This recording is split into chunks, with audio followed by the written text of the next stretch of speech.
ये केवल कथाएं नहीं है, ये उस सत्य की प्रतिध्वनियां है जो काल के पार भी अडिग खड़ी है।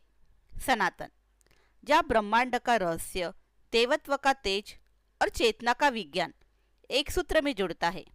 स्वागत है आपका अपना कदम सनातन की ओर में। क्या आप जानते हो, एक रात ऐसी भी है जब शिव, विष्णु और कार्तिकेय तीनों देव एक सूत्र में जुड़े थे। जब हरि और हर का मिलन हुआ, जब अधर्म पर धर्म की विजय हुई और जब ब्रह्मांड के तीनों लोक संतुलित हुए। वही रात है त्रिपुरारी पूर्णिमा। आज हम जानेंगे इस दिन के दिव्य रहस्य को, जहाँ कथा, विज्ञान और भक्ति एक हो जाते हैं। बहुत समय पहले तारकासुर नाम का एक शक्तिशाली असुर था। उसने ब्रह्मदेव की कठोर तपस्या करके एक वर मांगा था।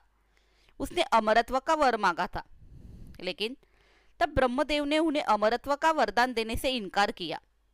तब उन्होंने बहुत सोच के एक वर मांगा, और वो ये था कि मेरा वध केवल शिवपुत्रों के हाथों ही हो, क्योंकि उसे लगता था शिव तो वैरागी है, वो उनका विवाह ही नहीं होगा तो उनका पुत्र कहाँ से आएगा। उस समय भगवान शिव अपनी समाधि में लीन थे। देवताओं में भय प्राप्त हुआ, क्योंकि जब तक शिव का पुत्र नहीं जन्मेगा तब तक धर्म की पुनर्स्थापना संभव नहीं थी। तब माता पार्वती ने तप किया और भगवान शिव की ध्यान ऊर्जा से लीन हुई। उसी आत्मिक संयोग से एक दिव्य तेज उत्पन्न हुआ, जो अग्नि के माध्यम से ब्रह्मांड में फैल गया, और उसी तेज से जन्म हुआ देव सेनापति कार्तिकेय का, जो ज्ञान, शक्ति और वीरता के प्रतीक बने। कार्तिकेय ने तारकासुर का वध किया और सृष्टि में धर्म की ज्योति पुनः प्रज्वलित की। यही वह क्षण था जब ब्रह्मांड ने फिर से संतुलन पाया। तारकासुर का अंत तो हो चुका था, पर अधर्म की जड़ें अब भी त्रिपुरों में जीवित थी। तभी आया कार्तिक मास का एक और पवित्र क्षण। वो था वैकुंठ चतुर्दशी, जो कार्तिक पूर्णिमा से एक दिन पहले आती है। इस दिन भगवान विष्णु काशी में भगवान शिव से मिलने आए। विष्णु ने शिव को तुलसी अर्पित की, जो भक्ति की प्रतीक थी, और शिव ने विष्णु को बेलपत्र अर्पित किया, जो ज्ञान और स्थिरता का प्रतीक था। यही था हरिहर मिलन, जहाँ हर यानी शिव और हरि यानी विष्णु एक हो गए। उस मिलन से उत्पन्न हुई वह दिव्य शक्ति जो अगले दिन त्रिपुरासुर के अंत का कारण बनी। तारकासुर के 3 पुत्र थे, विद्युन्माली, तारकाक्ष और कमलाक्ष। उन्होंने ब्रह्मदेव की तपस्या कर 3 भव्य नगरों का वर मांगा था। एक स्वर्ग में सुवर्णपुरी, एक आकाश में रजतपुरी और एक पृथ्वी पर ताम्रपुरी। ये तीनों नगर ही त्रिपुर कहलाए। इन नगरों में वैभव था, शक्ति थी, पर धीरे धीरे अहंकार और अधर्म बढ़ने लगा। ब्रह्मदेव ने वर दिया था, इनका वध केवल तब हो सकता है जब ये तीनों नगर एक सीधी रेखा में आएंगे, पर वह समय बहुत कम होगा, केवल एक क्षण का अवसर होगा।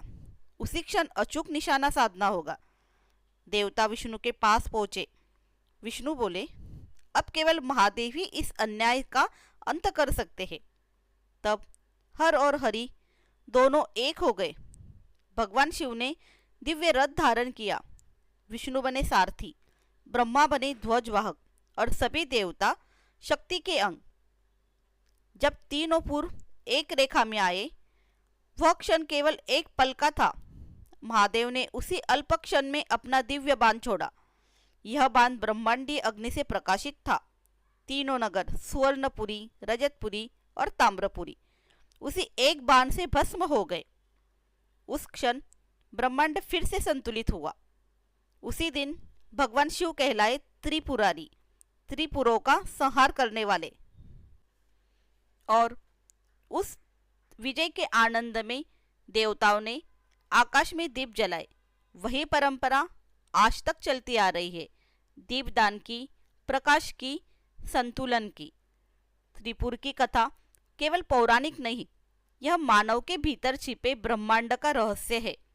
तीन पूर्व, तीन अवस्थाएं, सोना आत्मा की शुद्ध ऊर्जा, चांदी मन का परिवर्तन, कासा शरीर की स्थूल शक्ति। जब ये तीनों असंतुलित होते हैं तब अंधकार जन्म लेता है, और जब ये तीनों एक सूत्र में आते हैं तब आत्मा प्रकाशित होता है। यही क्षण होता है आत्मज्ञान का, संतुलन का। आधुनिक विज्ञान जिसे एनर्जी सिंक्रोनाइजेशन कहता है, सनातन धर्म उसे योग कहता है। आत्मा, मन और शरीर का संगम।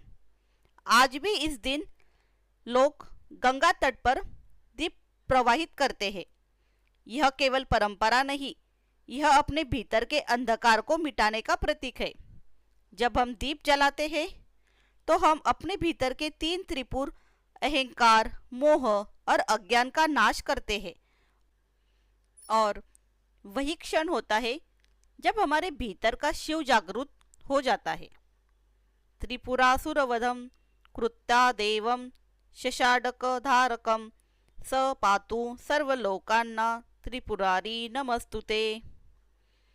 इस श्लोक का अर्थ ये है, जिन्होंने त्रिपुरासुर का विनाश किया, जो अपने मस्तक पर चंद्र धारण करते हैं, वे भगवान शिव संपूर्ण लोगों की रक्षा करे। नमस्तुते त्रिपुरारी, उन्हें बारंबार प्रणाम है।